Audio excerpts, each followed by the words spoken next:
Jerry Lewis has spent 58 years raising awareness of muscular dystrophy in America. He's received an Academy Award for this work and been nominated for the Nobel Peace Prize. But there's more to be done. Much more, especially in Australia.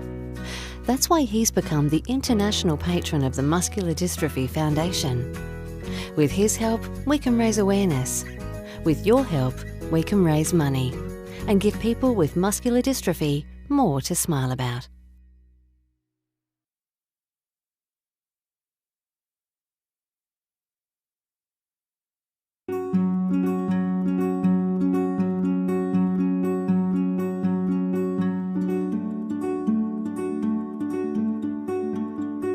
When you have muscular dystrophy, things are harder for you. There's lots of struggles and challenges to get over. But when you actually overcome those challenges or the barriers involved, you actually feel a good sense of achievement.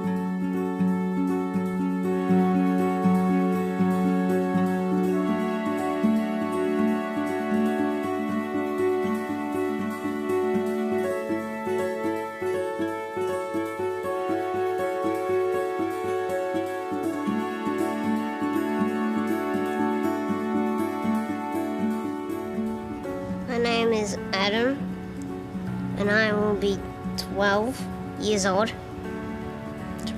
tomorrow. My name is Charlotte, and I'm 7 years old. This is my youngest son, Noah Rewa. Noah's 4. Hi. And Kieran's 11 years old and has a form of congenital muscular dystrophy. My son Morgan, he's aged 5. And he has a type of muscular dystrophy known as Ulrich's. My name's Carolyn. I work as a social worker at the Department of Justice and Attorney General. I do education and training there. I have muscular atrophy, spinal muscular atrophy, which is a genetic condition that means I have weakened muscles. I've always been in a wheelchair, and I guess that's the way that life is for me. But it doesn't stop me from doing all the things that I have to do in my life.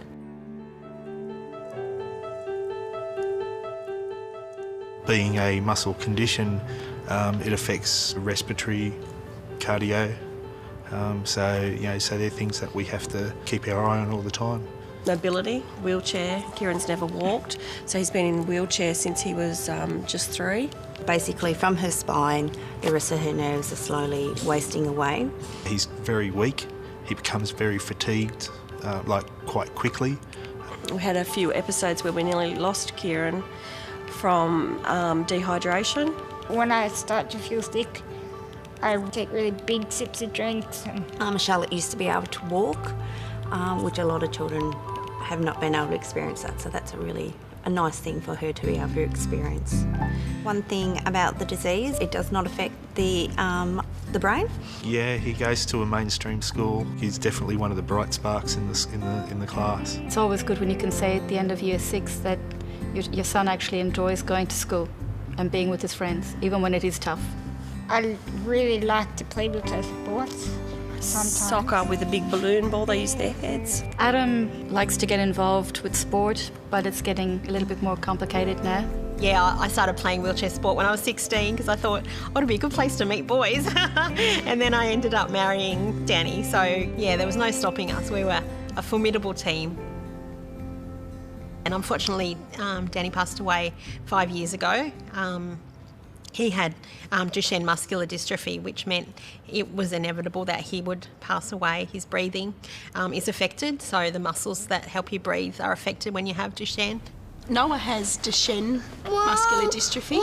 It will basically mean everything we take for granted, just, hugs and kisses and reading books will become a struggle or a task for Noah. I'm a full-time carer for Charlotte, and everything else in between as a mother does. Feeding, toileting, every need really. We do everything for him. I stay at home and my wife works full-time. One of us can only have a career and the other one has to be a carer. So night times are pretty rough on us. There's Kieran on the BiPAP as well as a kangaroo pump feeding him through his peg in the stomach. I'm, pretty reliant on support services. I have carers coming in to help me at home 3 times a day, so to help me get up in the morning, to get breakfast and get dressed and all those things that everyone does. Being with his special needs, Morgan does put a lot of pressure on the family. Mummy gets cranky some days, doesn't she? I think that's really important for people to know that they're not alone. We've been with the foundation ever since Charlotte was 2 years old. Basically, we just did a phone call and it's been a godsend ever since. Noel was only diagnosed in July last year. You feel quite alone when you're given a diagnosis. So having the foundation there to help you through. It might be that one-to-one support or support from a group of other people that are in the same situation or, going through the same sorts of issues, because it's a tough road for people. We've had a lot of phone support, a lot of home visits. We've used the Flexi Rest as well to go on holidays, which we wouldn't have been able to afford. I know that lots of families with young children have equipment needs, at home. They might need, toilet chairs, they might need, special beds and lifting machines, and all of this costs money.